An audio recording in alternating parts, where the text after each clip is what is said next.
Hello friends, नमस्कार। मैं आपका दोस्त धर्म सिंह आपके अपने चैनल साइंस विद धर्म सिंह में आपका स्वागत करता हूं, हार्दिक अभिनंदन करता हूं। दोस्तों, आज का हमारा जो चर्चा का विषय है वो है पाचन तंत्र। पाचन तंत्र जिसे आप अंग्रेजी में बोलते हैं डाइजेस्टिव सिस्टम, आप इसे बोलते हैं डाइजेस्टिव सिस्टम, पाचन तंत्र। क्या है पाचन तंत्र? तो देखिए, प्रत्येक जीव को अपने दैनिक कार्य करने के लिए ऊर्जा की आवश्यकता होती है। इस ऊर्जा को प्राप्त करने के लिए जीव कुछ भोज्य पदार्थों को अपने शरीर में ग्रहण करता है। इन भोज्य पदार्थों को शरीर में ग्रहण करने के पश्चात इन भोज्य पदार्थों से जीव को ऊर्जा प्राप्त होती है। अब इन भोज्य पदार्थों के अंतर्गत ऐसा क्या होता है? तो भोज्य पदार्थ जो होते हैं, जो हम भोजन के रूप में ग्रहण करते हैं, उनके अंतर्गत पाए जाते हैं कार्बनिक यौगिक, ऑर्गेनिक कंपाउंड उसके अंतर्गत पाए जाते हैं। जब इन ऑर्गेनिक कंपाउंड को हम शरीर में ग्रहण करते हैं तो शरीर में ग्रहण करने के पश्चात ये सूक्ष्म भागों में या सरल भागों में, आप कह सकते हो कि छोटे खंडों के रूप में टूट जाते हैं और उन खंडों से हमें प्राप्त होती है ऊर्जा। अर्थात पाचन का मतलब क्या हुआ कि शरीर में हमने जो कार्बनिक भोज्य पदार्थ ग्रहण किए हैं, शरीर में हमने ग्रहण कौन किए हैं? शरीर में ग्रहण किए हमने कार्बनिक भोज्य पदार्थ। और ये कार्बनिक पदार्थ जो होते हैं, इन कार्बनिक पदार्थों को शरीर में ग्रहण करने के पश्चात इनका अपघटन होता है, इनका ऑक्सीकरण होता है और ये किस में बदल जाते हैं? ये बदल जाते हैं अकार्बनिक पदार्थों में। और ये अकार्बनिक पदार्थ जो हैं, इन अकार्बनिक पदार्थों के बनने के साथ साथ हमें कुछ मात्रा में ऊर्जा भी प्राप्त होती है।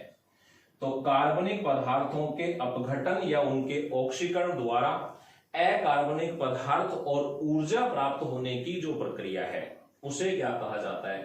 पाचन कहा जाता है। पाचन को पढ़ने के लिए हम इस पाचन तंत्र को दो भागों में विभाजित करते हैं। पाचन तंत्र के दो भाग इसलिए बनाए जाते हैं या इसे विभाजित इसलिए किया जाता है ताकि अध्ययन करने में हमें सुविधा रहे, इसलिए पाचन तंत्र को हम दो भागों में बांट देते हैं। इनमें से एक जो भाग होता है उस भाग को हम नाम देते हैं पाचन तंत्र की संरचना। स्ट्रक्चर ऑफ डाइजेस्टिव सिस्टम कहा जाता है। पाचन तंत्र की संरचना की बात करते हैं, जिसमें स्ट्रक्चर की बात करते हैं। और पाचन तंत्र की संरचना को भी दोस्तों हम दो भागों में बांटते हैं। एक वो भाग होता है जहां से भोजन गति करता है, यानी कि वो स्थान या वो भाग जहां से भोजन हमारे शरीर में प्रवेश करता है और शरीर में गति करता हुआ चलता है। तो गति वाले स्थान को या गति वाले भाग को हम नाम देते हैं आहार नाल। इसे फूड कैनाल के नाम से जाना जाता है, आहार नाल बोलते हैं। एक सवाल आपसे इसी स्थान से पूछा जाता है कि आहार नाल की लंबाई मनुष्यों में कितनी होती है? तो दोस्तों, मनुष्यों में आहार नाल की लंबाई होती है लगभग 10 मीटर। याद रखना, ये आहार नाल की जो लंबाई है ये लगभग में दी हुई है और लगभग कितने मीटर होती है? 10 मीटर। कभी कभी इस सवाल को वो आपसे फिट में भी पूछ लेता है। तो अगर आपसे फिट में पूछी जाए तो लंबाई होती है लगभग 32 से 33 फीट।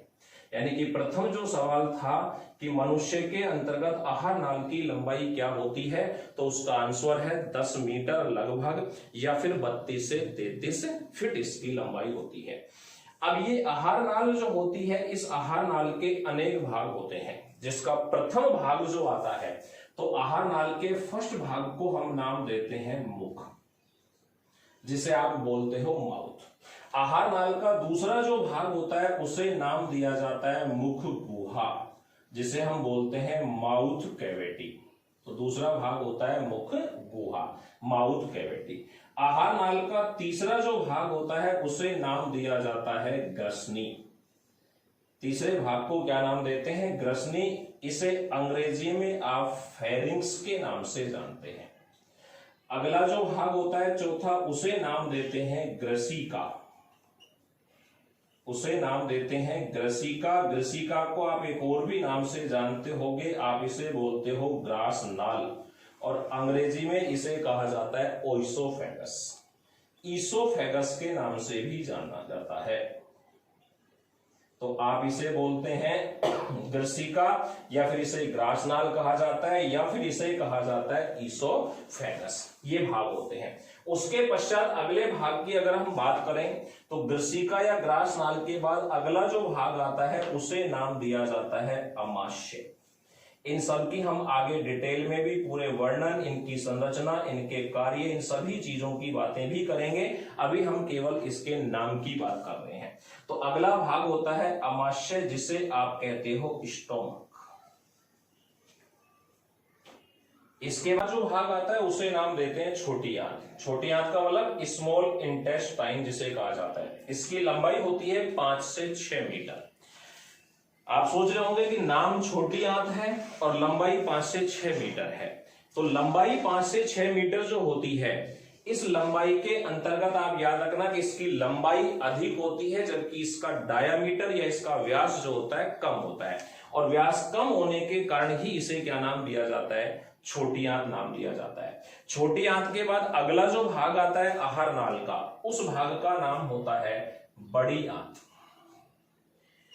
अगला जो भाग है उसे नाम देते हैं बड़ी आंत, या बड़ी आंत्र भी आप कह सकते हो। इसे बोलते हैं लार्ज इंटेस्टाइन। लार्ज इंटेस्टाइन के नाम से इसे जाना जाता है। और इसकी लंबाई आपसे पूछी जाती है तो इसकी लंबाई में आप आंसर दोगे 1 से 2 मीटर।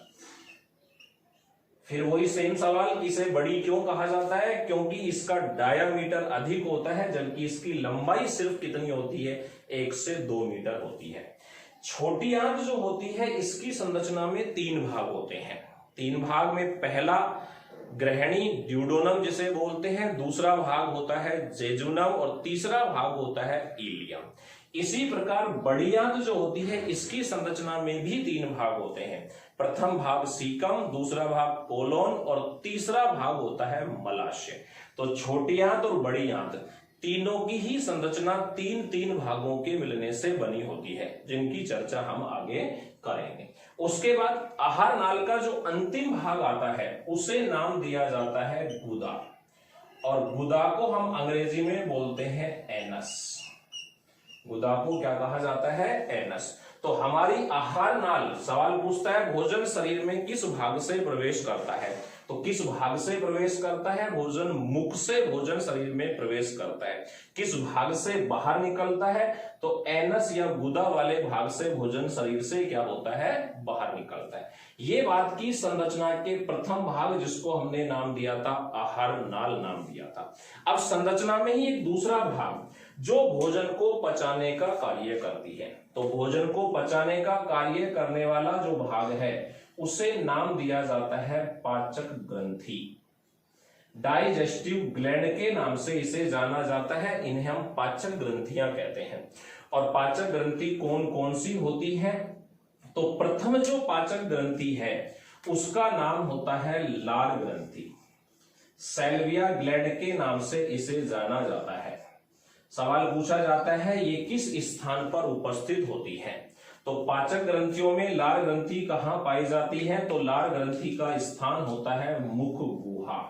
माउथ कैविटी में जो पाचक ग्रंथियां पाई जाती हैं उन्हें लार ग्रंथि के नाम से जाना जाता है। तो प्रथम होती है पाचक ग्रंथियों में लार ग्रंथि। दूसरी जो ग्रंथि है पाचक ग्रंथियां उनमें आती है जठर ग्रंथि, गैस्ट्रिक ग्लैंड के नाम से जिसे जाना जाता है। और आपसे इसका भी स्थान पूछा जाता है कि ये कहां उपस्थित होती है? तो जठर ग्रंथि पाई जाती है अमाशय में। स्टोमक वाले भाग में जो ग्रंथि होती है उसे कहा जाता है जठर ग्रंथि। तीसरी जो ग्रंथि पाई जाती है उस तीसरी ग्रंथि का नाम होता है यकृत।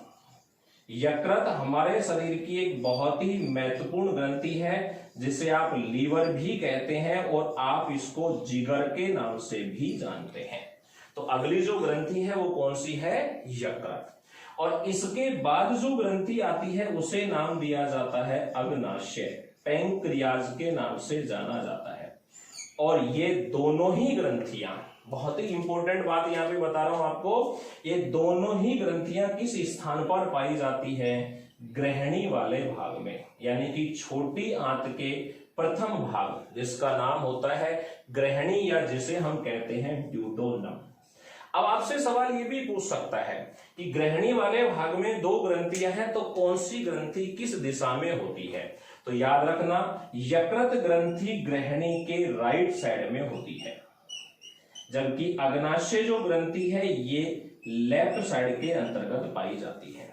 तो पाचक ग्रंथियों में कितनी ग्रंथियां हैं? 4 ग्रंथि, जिसमें से लार ग्रंथि मुख गुहा में, सैल्विया ग्लैंड माउथ कैविटी में, जठर ग्रंथि गैस्ट्रिक ग्लैंड अमाशय स्टोमक में, यकृत जो हमारे शरीर की सबसे बड़ी ग्रंथि होती है, और अगली जो है वो है अग्नाशय पैंक्रियाज। ये दोनों ही ग्रंथियां ग्रहणी में उपस्थित होती है। ग्रहणी के राइट साइड में यकृत होती है, ग्रहणी के लेफ्ट साइड में कौन होती है? अग्नाशय। अब पाचन तंत्र के संरचना के पश्चात इसके दूसरे भाग की बात करते हैं। तो पाचन तंत्र का दूसरा जो भाग होता है उसे हम नाम देते हैं पाचन की प्रक्रिया। पाचन तंत्र की संरचना के पश्चात इसका जो दूसरा भाग होता है उसे क्या नाम दिया जाता है? पाचन की प्रक्रिया, प्रोसेस ऑफ डाइजेशन। ये है पाचन की प्रक्रिया। और पाचन की प्रक्रिया को सरल बनाने के लिए इसे 5 भागों में बांटा गया है। इसका जो प्रथम भाग होता है पाचन की प्रक्रिया का, उसे हम नाम देते हैं अंतर्ग्रहण। उसे नाम क्या देते हैं? अंतर्ग्रहण। इसे कहा जाता है इंजेशन, अर्थात इंजेक्ट करना। इंजेक्ट का मतलब प्रवेश कराना, यानी कि किसी भी पदार्थ को शरीर में प्रवेश कराने की जो प्रक्रिया है उसे हम अंतर्ग्रहण या इंजेक्शन के नाम से जानते हैं। और यहां हम भोज्य पदार्थों को शरीर में ग्रहण करते हैं। तो भोज्य पदार्थों को शरीर में ग्रहण करने की प्रक्रिया क्या कहलाती है? अंतर्ग्रहण। तो इसमें आप याद रखना, भोज्य पदार्थों को ग्रहण करना, भोज्य पदार्थों का ग्रहण होना या ग्रहण करने की जो प्रक्रिया है वो कहलाती है अंतर्ग्रहण, जिसे कहा जाता है इंजेशन। अब इसका दूसरा जो पद आता है, इसके दूसरे पद या दूसरी प्रक्रिया को नाम दिया जाता है स्वयं पाचन, जिसे हम नाम देंगे डाइजेशन, जिसे नाम दिया जाता है डाइजेशन। डाइजेशन में क्या होगा कि ये जो भोज्य पदार्थ हमने मुख द्वारा शरीर में प्रवेश कराए हैं, इन भोज्य पदार्थों के अंतर्गत होते हैं बड़े या जटिल कार्बनिक पदार्थ। इसमें कौन होते हैं? बड़े या जटिल कार्बनिक पदार्थ होते हैं।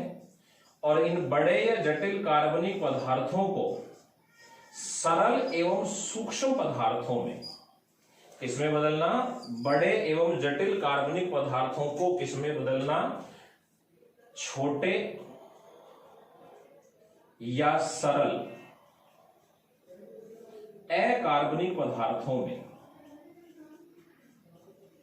छोटे या सरल अकार्बनिक पदार्थों में बदलने की जो प्रक्रिया है उस प्रक्रिया को नाम दिया जाता है डाइजेशन।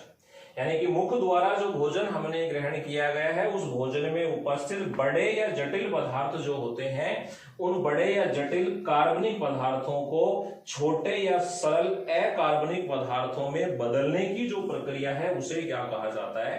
पाचन कहा जाता है। पाचन की प्रक्रिया के अंतर्गत नेक्स्ट जो स्टेप आता है उसे नाम दिया जाता है अवशोषण। अगला जो स्टेप है उसे हम क्या नाम देते हैं? अवशोषण उसे कहा जाता है। एब्जॉर्प्शन के नाम से इसको जाना जाता है। इसमें हम क्या करेंगे, या हमारी बॉडी में कौन सा प्रोसेस होता है कि पाचन के द्वारा छोटे और सरल अकार्बनिक पदार्थ प्राप्त हुए, इन छोटे या सरल अकार्बनिक पदार्थों को रक्त के साथ मिलने की प्रक्रिया वो क्या कहलाती है? अवशोषण। तो आप इसमें याद रखना कि छोटे या जो सरल पदार्थ हैं, छोटे या सरल अकार्बनिक पदार्थ जो हैं, इन अकार्बनिक पदार्थों का किसके साथ मिलना? इन अकार्बनिक पदार्थों का रक्त के साथ मिलना, रक्त के साथ मिलने की जो प्रक्रिया है उसे हम क्या नाम देते हैं? अवशोषण नाम दिया जाता है। अगला जो पद आता है, चौथे पद का नाम और सबसे इंपॉर्टेंट पद, पाचन की प्रक्रिया में सबसे इंपॉर्टेंट पद है, जिसे काफी बार एग्जाम में पूछा जा चुका है, और उस पद का नाम होता है स्वांगीकरण।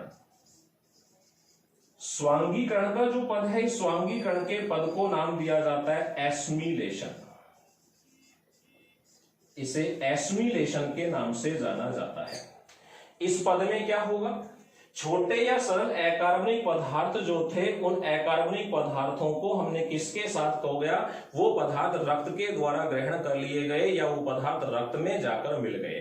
अब रक्त उन पदार्थों को अपने साथ लेकर पूरी बॉडी में सर्कुलेट होता है, गति करता है, परिसंचरित होता है, और उनमें से जिसकी आवश्यकता जिस भाग में या जिस कोशिका को या जिस ऊतक को होती है, उस भाग में आवश्यक पदार्थ का अवशोषण हो जाता है, और वो पदार्थ उस कोशिका के कोशिका द्रव्य के साथ मिल जाता है। तो अवशोषित पदार्थ, या ये कहो कि रक्त में जो अवशोषित पदार्थ था, उस अवशोषित पदार्थ का किसी कोशिका या किसी ऊतक के कोशिका द्रव्य के साथ मिलने की प्रक्रिया को क्या कहा जाता है? स्वांगीकरण कहा जाता है। तो यहां मैं थोड़ा शॉर्ट में लिख रहा हूं कि अवशोषित पदार्थ का कोशिका द्रव्य के साथ मिलना। आप पहले पढ़ चुके हैं, या पहले मैं आपको पहले पद में बता भी चुका हूं कि ये अवशोषित पदार्थ किसके द्वारा है? रक्त द्वारा अवशोषित जो पदार्थ है। तो अवशोषित पदार्थों का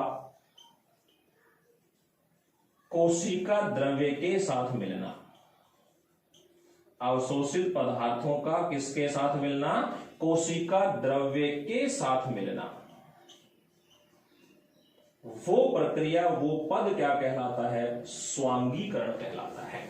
और पाचन की प्रक्रिया का अंतिम जो पद है, उस अंतिम पद को नाम दिया जाता है बहिक्षेपण। अंतिम पद का नाम है बहिक्षेपण, जिसे आप अंग्रेजी में कहते हैं एजेक्शन। एजेक्शन शब्द एजेक्ट से बना है, जिसका मतलब होता है बाहर निकालना। यानी कि इस प्रक्रिया में क्या होगा कि जो बचा हुआ अपचित, अनडाइजेस्टिव, अपचित या अपशिष्ट जो भोजन है, उस अपचित या अपशिष्ट भोज्य पदार्थों को शरीर से क्या करना? बाहर निकालना। शरीर से बाहर निकालना। और उस प्रक्रिया को क्या नाम दिया जाता है? उस प्रक्रिया को नाम दिया जाता है बहिक्षेपण।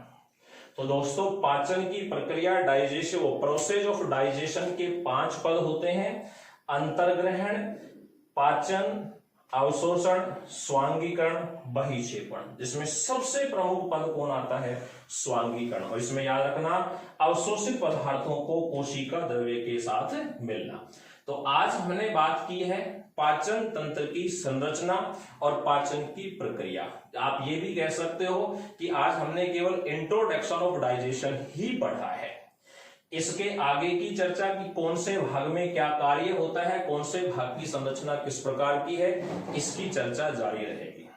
दोस्तों, जैसा कि मुझे पता चल रहा है आपके कमेंट्स के द्वारा कि आप लोगों की रसायन विज्ञान का जो पार्ट है, उससे लेकर कुछ समस्याएं लगातार मेरे पास आ रही हैं। तो आप निश्चिंत रहें, आपकी जो भी समस्याएं रसायन विज्ञान या केमिस्ट्री से संबंधित है, पाचन तंत्र कंप्लीट होने के पश्चात अपन रसायन विज्ञान के जो टॉपिक सबसे पहले रीड के सिलेबस में दिए हुए हैं, वो आपके पूरे करवाए जाएंगे।